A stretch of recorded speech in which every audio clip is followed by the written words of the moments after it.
Hi friends, இன்றைக்கி நம்ம பார்க்க போகிறது அதிரடி அப்படின்ற ஒரு மலையாள மூவியை பற்றின மூவி ரிவ்யூ தான். ஸோ இந்த படம் வந்து பார்த்திங்கன்னா இப்போ அடுத்த தேர்லாம் நம்மளுக்கு தமிழில் ரிலீஸ் ஆக ரெடியாக இருக்குது. அது மட்டும் இல்லாமல் நெட்ஃப்ளிக்ஸில் அடுத்து இது அவைலபிளாக வரப்போகுது அப்படின்றத நம்ம எதிர்பார்த்துட்டு இருக்கோம்.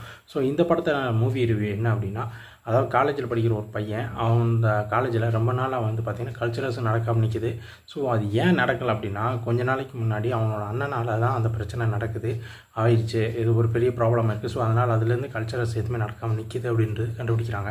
ஸோ அதே மாதிரி இந்த பக்கம் இன்னொன்று என்னென்னா, தன்னோட ப்ரோக்ராம்ஸ், தன்னோட சாங்ஸ் எல்லாத்தையுமே தன்னோட ஃபேமிலிக்கு எப்படியாவது பண்ணணும் அப்படின்றதுக்காகவும், அதனால் ஏற்படுற பிரச்சனைகளெல்லாம் தடுக்கிறதுக்காக, அதில் எல்லாத்தையும் ஃபேமிலி எல்லாத்தையும் காப்பாற்றி கொண்டு வரணும் அப்படின்றதுக்காகவும், தன்னோட திறமையை ஃபேமிலிக்கும் உலகத்துக்கும் காட்டணும் துடிக்கிற ஒரு பையன். ஸோ இந்த 2 பேர்த்துக்கு இடையில நடக்கிறது தான் இந்த படத்தோட மீதி கதை.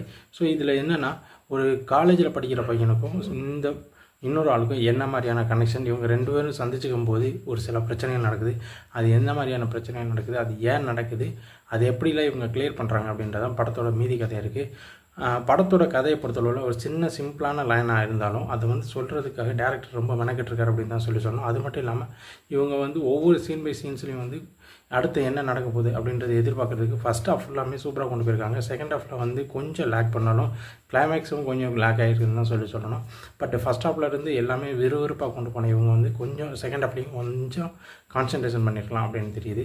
ஸோ படம் முழுக்க வந்து பார்த்திங்கன்னா பேசிக்காக வந்து அடிதடி அப்படியே பேஸில் போகுது. அண்ட் தென் காலேஜ் லைஃப்லேயும் சரி, அதுக்கப்புறம் வெளியில் அவுட் ஆஃப் லைஃப்லேயும் எப்படிலாம் ஹீரோ வந்து கெத்து காட்டுறாரு அப்படின்றதான் இதில் வந்து இருக்குது. அதுலேயும் இதில் வந்து பார்த்திங்கன்னா டொமினோ தாமஸ் வந்து செமையாக ஒரு பயங்கரமான இம்பேக்ட் பண்ணியிருக்காரு அப்படின்னு தான் சொல்லணும். அவரோட கேரக்டர் நின்று விளையாண்டுருக்காரு அப்படின்னு தான் சொல்லணும். ஸோ இந்த படம் வந்து செமையாக இருக்குன்றது நம்ம எல்லாத்தையுமே தெரியும். ஸோ இந்த படம் ரிலீஸ் ஆனதுக்கப்புறமும் இதை பற்றின ஃபுல் டீட்டெயில்ஸை அப்டேட் பண்ணுவோம். அது வரைக்கும் நன்றி, வணக்கம்.